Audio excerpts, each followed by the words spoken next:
नमस्कार, मैं साक्षी और आपने देखना शुरू कर दिया है द प्रिंट लाइन्स। आइए एक नजर डालते हैं अब तक की 5 बड़ी खबरों पे।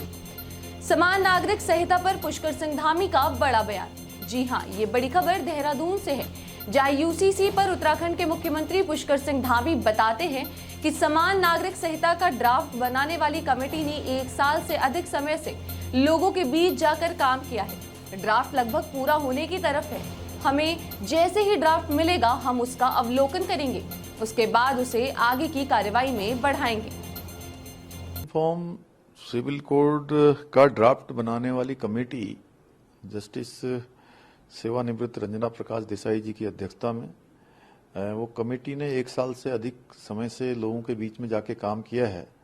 2 लाख से भी ज्यादा लोगों से बात की है और अनेकों स्टेक होल्डरों से भी उसने बात की है। विभिन्न संगठनों के लोग, धार्मिक संगठनों के लोग, सभी से, बुद्धिजीवियों से, सबसे बात की है और बात करने के बाद उनका ड्राफ्ट तैयार हो रहा है। ड्राफ्ट लगभग पूरा होने की ओर है। जैसे ही हमको ड्राफ्ट मिलेगा हम उसका अवलोकन करेंगे। हमारे जो इस विषय के जानकार हैं उन सभी से चर्चा करेंगे, बात करेंगे। उसके बाद जो आगे की कार्रवाई होती है उसको आगे की कार्रवाई में बढ़ाएंगे। कांग्रेस सांसद मनीष तिवारी का आरएन रवि पर तीखा वार। जी हां, ये बड़ी खबर दिल्ली से है, जहां कांग्रेस सांसद मनीष तिवारी कहते हैं कि राष्ट्रपति को तुरंत तमिलनाडु के राज्यपाल आरएन रवि को पद से हटा देना चाहिए, क्योंकि जो राज्यपाल अपनी संवैधानिक सीमाएं नहीं जानता उसका पद पर रहने का कोई औचित्य नहीं है। भारतीय संविधान में धारा 164 कहती है कि संघ के मंत्री मुख्यमंत्री के सिफारिश पर नियुक्त किए जाते हैं। इसका मतलब ये है कि उन्हें हटाने का अधिकार भी मुख्यमंत्री को ही है। फैसला लेंगे, किस तरीके से देखते हैं आप? देखिए, महामहिम राष्ट्रपति को तुरंत राज्यपाल को बर्खास्त कर देना चाहिए, उनको पदच्युत कर देना चाहिए। हिंदी में इसका मतलब है पद से हटा देना चाहिए, क्योंकि जो राज्यपाल अपनी संवैधानिक सीमाएं नहीं जानता उसको अपने पद पे रहने का कोई औचित्य नहीं है। जो धारा 164 है भारत के संविधान की, वो साफ तौर पे ये कहती है कि जो संघ के मंत्री हैं वो मुख्यमंत्री की सिफारिश पर अपॉइंट किए जाते हैं, उनको नियुक्त किया जाता है। इसका मतलब ये है कि उनको हटाने का अधिकार या अख्तियार भी सिर्फ मुख्यमंत्री का है कि मुख्यमंत्री की सिफारिश पे वो हटाए जा सकते हैं। तो राज्यपाल को इस तरह का असंवैधानिक कदम उठाना साफ तौर पर यह संकेत देता है कि ना तो उनको संविधान का ज्ञान है, ना ही उनको अपनी मर्यादा का ज्ञान है, ना ही अपनी लक्ष्मण रेखा वो जानते हैं। तो उनको तुरंत बर्खास्त कर देना चाहिए। और दूसरा, मुझे इस बात पे आश्चर्य होता है कि वो पूर्व पुलिस अधिकारी हैं। जब वो पुलिस एकेडमी में गए होंगे उनको पहली चीज ये सिखाई गई होगी कि भारत का एक फौजदारी का कानून ये कहता है कि आप बेगुनाह हैं जब तक आपके ऊपर गुनाह साबित नहीं किया जाता। You are innocent until proven guilty. एक एफआईआर क्या है? एफआईआर सिर्फ फर्स्ट इंफॉर्मेशन रिपोर्ट है। एक चार्जशीट क्या है? A chargesheet is at best an appreciation of facts and events as understood by the investigating officer. किसी को कोई सजा थोड़ी होगी है किसी अदालत से। तो इस तरह का गैर संवैधानिक काम करना, संविधान के साथ खिलवाड़ करना, संविधान के चिथड़े उड़ा देना, ऐसे व्यक्ति को क्या हक है कि वो राज्यपाल रहे?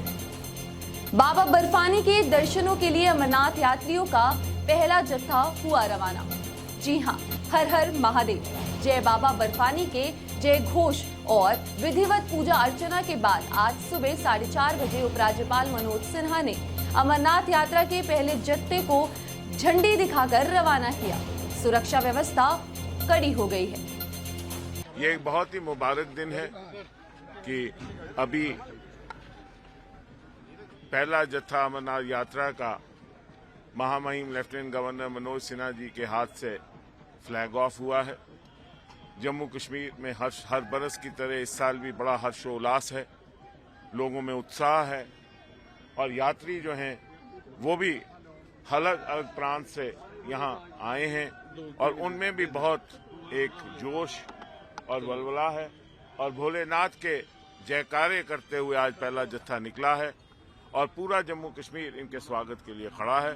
इंतजामिया ने बेहतर इंतजामात इस साल किए हैं और मुझे पूरी उम्मीद है कि जो मंसूबे अगले सालों के लिए भी हैं, इस साल और अगले साल से और ज़्यादा यात्रा यहाँ से निकलेगी और लोग जो हैं बड़ी सहूलियत के साथ, आराम के साथ भोले शंकर के दर्शन करेंगे। सीएम योगी द्वारा लाभार्थियों को मकान की चाबियां सौंपने से पहले भावुक हो उठी ये महिला। जी हां, मुख्यमंत्री योगी आदित्यनाथ द्वारा लाभार्थियों को मकान की चाबियां सौंपने से पहले एक लाभार्थी जाहिदा फातिमा ने भावुक होते हुए बताया, मुझे बहुत खुशी है, ये मेरा और मेरी माँ का सपना था कि हमारा खुद का मकान हो। हम 30 साल से किराए के मकान में रह रहे हैं। हम योगी जी का जितना धन्यवाद करें उतना कम है।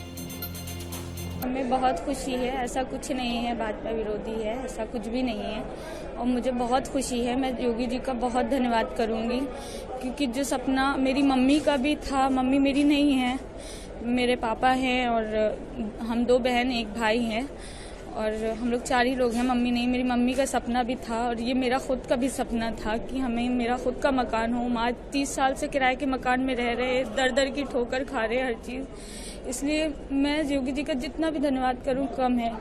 मैं दिल से उनका शुक्रिया अदा कर रही हूं और मुझे बहुत अच्छा लग रहा है, बहुत खुशी है और सबसे बड़ी बात थी मेरी मम्मी का सपना पूरा हुआ है। मैं बयान नहीं कर सकती मेरी खुशी क्या है, किसी सूरत से। भावुक होने का ये कारण है मेरा कि सबसे बड़ी बात मेरी मम्मी का ये सपना था, मेरी माँ का ये सपना था और आज खुशी भी है और मम्मी नहीं है मेरी, दुख भी है इसका।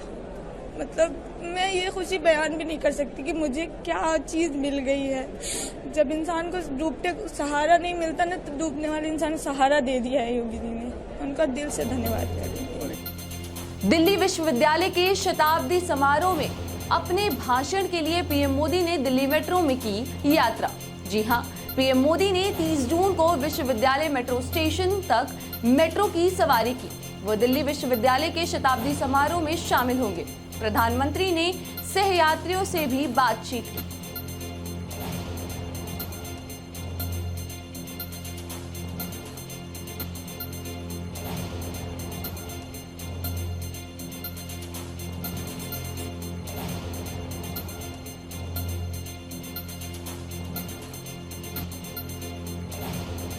ऐसी ही महत्वपूर्ण खबरों के लिए देखते रहिए the print lines. Camera person Saud Ansari के साथ मैं साक्षी।